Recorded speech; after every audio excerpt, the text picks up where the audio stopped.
Hello, sweet friends. Welcome back to the Southern Homestead. It's such a beautiful morning, and I've been sitting out here procrastinating when I really need to be inside getting my canning done.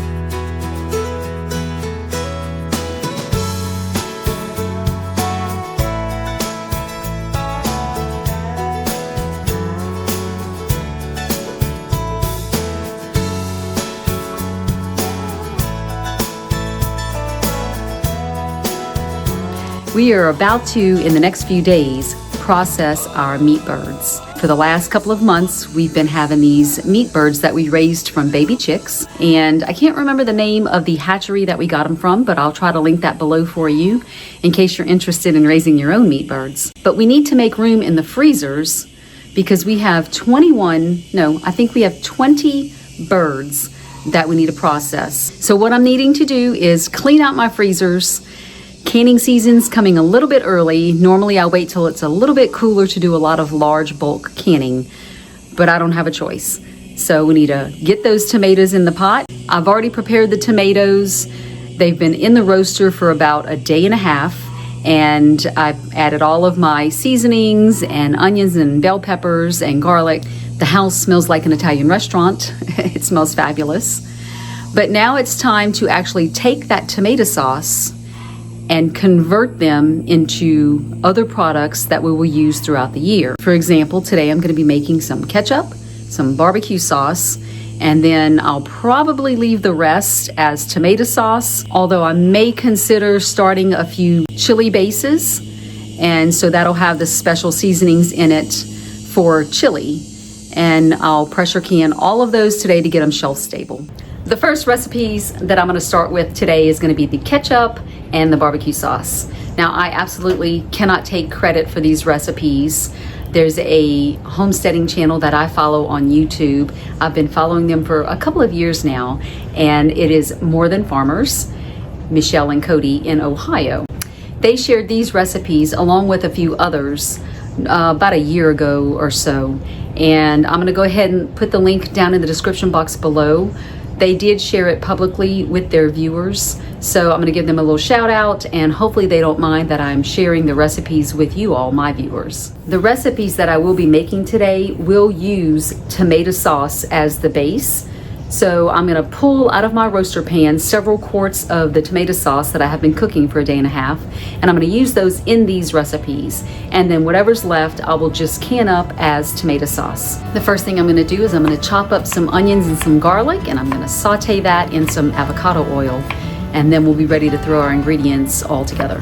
Making our way how God intended. Life on the homestead recommended. When the going gets tough and you're done pretending, life on the homestead recommended.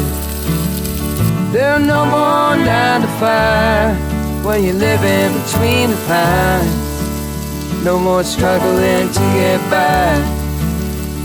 Now that my garlic and onions are sauteed in the avocado oil, I'm going to go ahead and add some of my tomato sauce. That's the homestead life.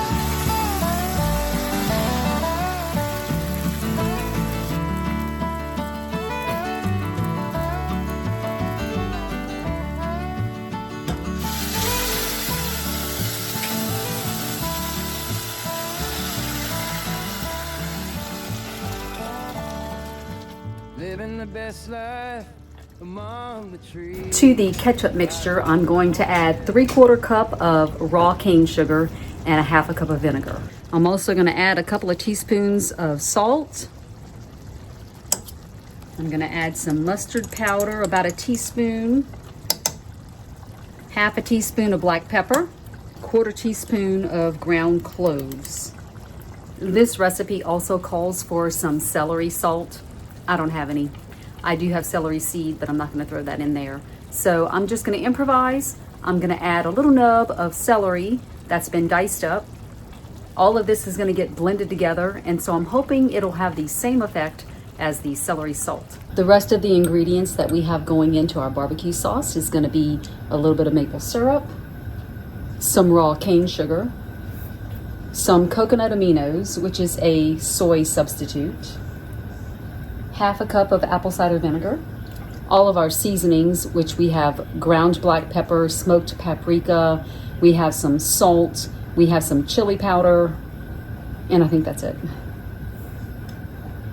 And then we're also going to do about a teaspoon of liquid smoke. I almost forgot, we're also going to add to our barbecue sauce a half a cup of blackstrap molasses. I got flowers for you. Thank you, baby. Look. I appreciate it. The light flowers. They're beautiful. Now I just have my stick blender and I'm going to blend everything together, and then we'll be ready to load them in the jars and put them in the canner. To be able to thicken both of these recipes, you have a few options. You can cook them down with the lid off for a little while to evaporate most of the moisture out. You can add a little bit of cornstarch mixed with water to each one, and that is the actual recipe from More Than Farmers. I have some extra tomato paste that I need to get rid of, so I'm going to put a couple of tablespoons in each one. Everything is ready. I'm going to go ahead and fill my jars and get them into the canner.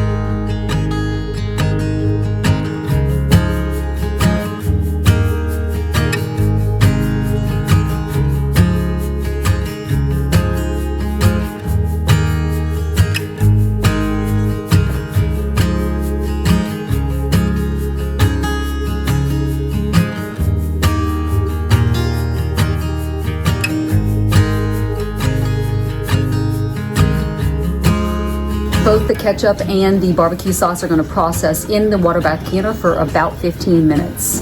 The hardest part of this recipe is remembering which one is the ketchup and which one is the barbecue sauce. I can't mark them ahead of time because the water bath canner will probably remove the markings.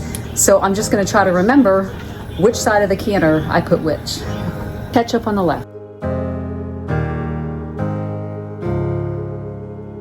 Barbecue sauce on the right.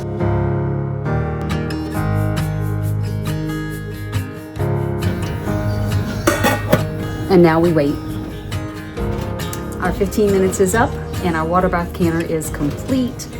We now have shelf-stable ketchup and barbecue sauce. Before I go to my next recipe, I want to go ahead and get several quarts of my tomato sauce, and I'm going to go ahead and get those into the pressure canner, and then that can be going while I do my next recipe in the water bath canner.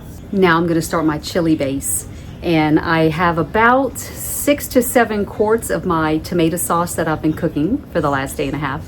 And I'm gonna add several ingredients to that, and then I'll be able to put that in the canner. I've got some olive oil in the pan, and I'm gonna add some chopped onion.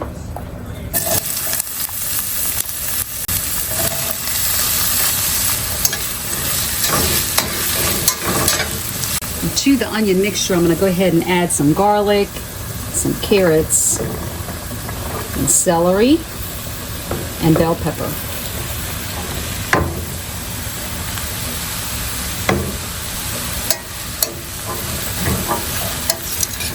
Now I'm going to add all of my veggies to my sauce.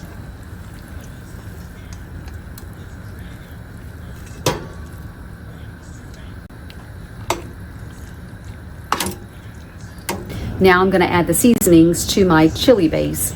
And you're going to want to just do this to taste, but basically I'm going to add some smoked paprika, some cumin, some chili powder flakes, onion powder, garlic powder, a little bit of salt, not much, some ground black pepper, and some cayenne pepper. Once you get it seasoned to your liking, once you get your chili base seasoned to your liking, true it, baby, thank you. Once you get your chili base seasoned to your liking, then it's time to load up the jars and load them into the canner. Making our way how God intended. Life on the homestead recommended. When the going gets tough and you're done pretending. Life on the homestead recommended. There are no more 9 to 5 when you're living between the pines. No more struggling to get by when you're living in God's light. Whoa, that's the homestead life.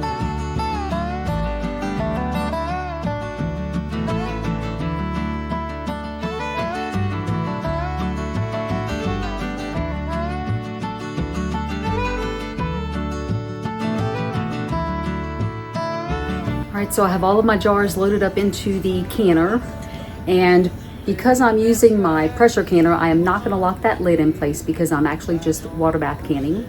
As soon as it comes up to a rolling boil, I'll set my timer for about 30 minutes. The last thing I have to can is my tomato sauce.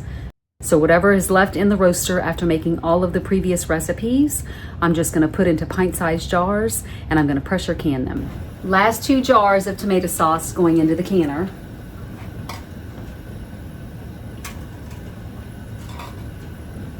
And I love to do my pressure canner because I can double stack and get lots of pint-sized jars into the canner. Well, friends, I have finished with all of my canning today. I will say a few of these quart-sized jars of beef bone broth are from yesterday, but they are finally ready today to be labeled and put on the shelves. So I will include them in my bulk canning over the last couple of days.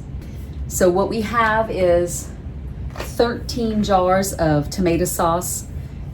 All of these tomatoes are from our garden this year, and we're very proud.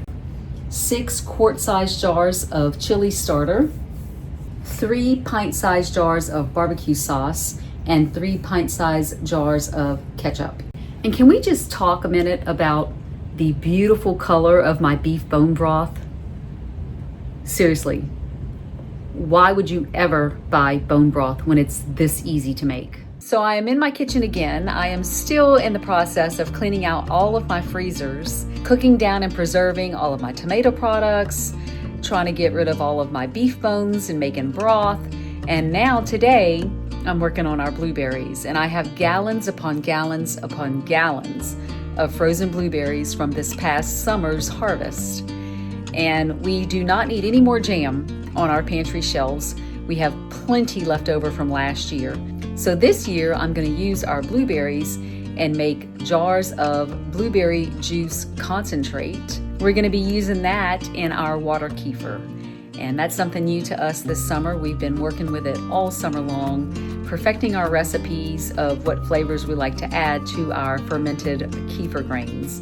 And we have pretty much established blueberry and muscadine do really, really well. Our favorite is tart cherry, but we're gonna make do with what we have and what we grow. And we have tons of blueberries, so that's what we're working on. So I have fit 8 gallons of blueberries into my roaster here behind me. I'm gonna let those cook down probably most of the day and mash them down and then get them into my pint-sized mason jars and water bath can them, and then they'll be shelf stable. To my blueberry mixture, I added about 3 cups of sugar. Once it got going and simmering for a good hour or 2, then I took my immersion blender and blended up all of the berries. Now I'm gonna strain it into the jars, and my syrup will be ready for the canner.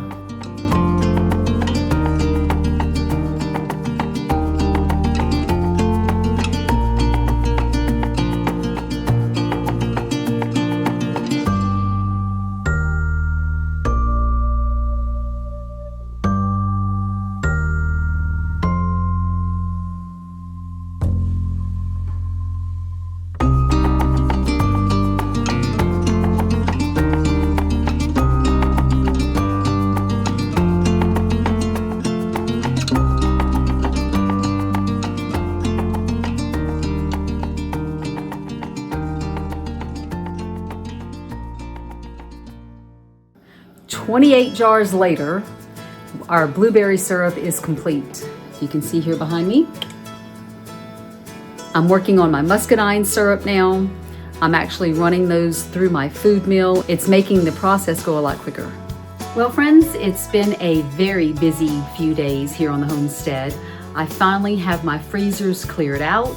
We are going to be processing our meat birds in a couple of days. More footage coming on that later. But I ended up processing my muscadine syrup or juice the same way I did my blueberry, and that is also finished. Hopefully you can see all these jars next to me here on the table. I now have 86 jars for the pantry shelf. We are just super excited. Before I go, I want to give a special shout out to a couple of viewers all the way in San Diego, California. My great niece and great nephew, Noah and Nora. They were here recently for a visit on the homestead. They hopefully enjoyed their time here and will soon be back for another visit, I hope. Thanks, friends, and we'll see you next time.